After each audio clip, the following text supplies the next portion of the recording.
తెలంగాణ రాష్ట్రంలో చూస్తున్నట్టయితే గనక రైతులు మరి రోడ్ల మీద పడి ధాన్యాన్ని తగలబెట్టుకునే పరిస్థితి అయితే ఏర్పడుతుంది. మరి ఇటు చూసుకున్నట్టయితే కాంగ్రెస్ ప్రభుత్వం కొంటున్నాం అనేసి చెప్పడం జరుగుతుంది.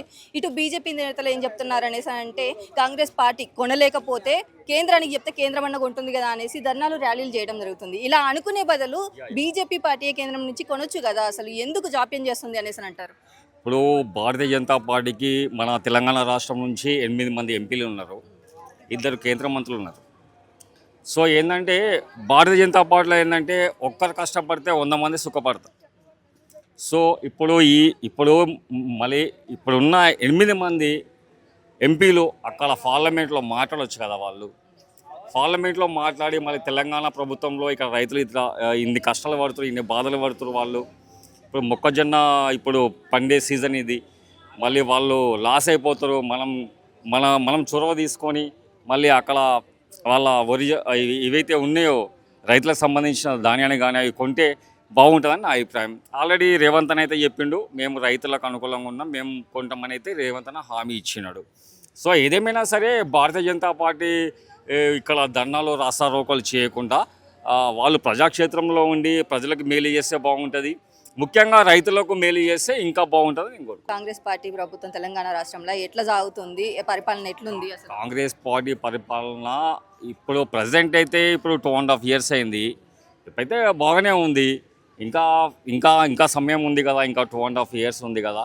ఏదేమైనా సరే ముఖ్యంగా చెప్పండి రేవంత్ రెడ్డి అనే ఆధ్వర్యంలో కాంగ్రెస్ పార్టీ ప్రజెంట్ అయితే ఇప్పుడు ఉన్న పరిపాలన అయితే బాగానే ఉంది. ఇంకా ముందు చూడాల్సి ఉంది. రాజకీయ సమీకరణ పరిణామాలు అనేది ఈ రోజు ఉండే రేపుండే ఎల్లుండే. రీసెంట్లీ నరేంద్ర మోడీ గారు వచ్చారు, ఒక సందర్భంగా ఒక మాట మాట్లాడారు. సో మీరు మాతో ఉంటే మేము ఇంకా మీకు మేలు చేస్తామని మాట్లాడారు. మహారాష్ట్ర విషయానికి వస్తే మనం గతంలో చూసినాం, ఏక్నాథ్ షిండే తను ముఖ్యమంత్రిగా ఉండి ఇప్పుడు ఉప ముఖ్యమంత్రిగా ఉన్నాడు. సో రాజకీయ సమీకరణ పరిణామాలు ఏంటంటే రాత్రికి రాత్రే మారిపోతాయి. ఇంకా 2.5 years ఎలక్షన్స్ ఉన్నాయి కాబట్టి అప్పుడు ఏ పార్టీతో కలుస్తుందో తెలియదు. ప్రజెంట్ అయితే మూమెంట్ అయితే బాగానే ఉంది. కేసీఆర్ పాలనలో రైతులకు న్యాయం జరిగిందా, లేదంటే ఇప్పుడున్న రేవంత్ సర్కార్ దాంట్లో న్యాయం జరుగుతుందా అనేసి అనుకుంటున్నారా మీరు? పెద్దయిన కోసం నేను వ్యతిరేకంగా మాట్లాడను. ఇప్పుడున్న నాయకుని కోసం మంచిగానే మాట్లాడతాను. ఏదేమైనా సరే తెలంగాణ ఇచ్చిన పార్టీ, తెలంగాణ తెచ్చిన పార్టీ, 2 పార్టీలు కూడా వాళ్ళు 10 సంవత్సరాల పరిపాలన కొనసాగించారు. వీళ్ళు ఇంకా 2.5 years పరిపాలన సాగుతుంది. ఏదేమైనా సరే ముఖ్యంగా అందరూ కూడా ప్రజలకు మేలు చేయాలని కోరుకుంటారు. ముఖ్యంగా చెప్పాలంటే మన కేసీఆర్ గారు ఒక పెద్ద తప్పు చేసిండు, టీఆర్ఎస్ని బీఆర్ఎస్ చేయడం. ఆ బీఆర్ఎస్ పార్టీ నామకరణం చేసి మన ఉన్న సంపదను తీసుకెళ్ళి మహారాష్ట్రలో రైతులకు అక్కడ పంచడం.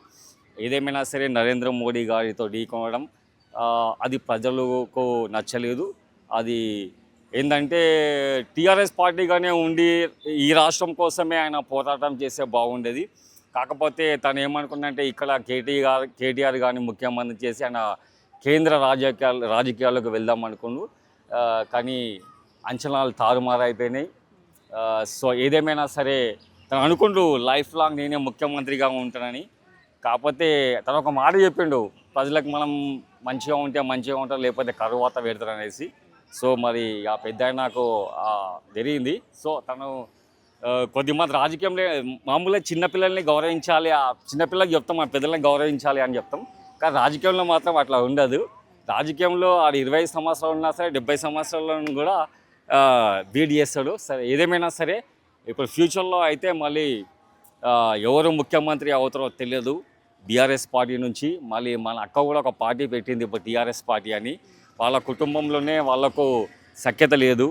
మళ్ళీ అది ఏం జరిగిందో ఎలా జరిగిందో మళ్ళీ అలా ఆస్తుపాస్తుల కోసం జరిగిందా లేకుంటే ఇంకా వేరే విధంగా జరిగిందా మనకు తెలియదు.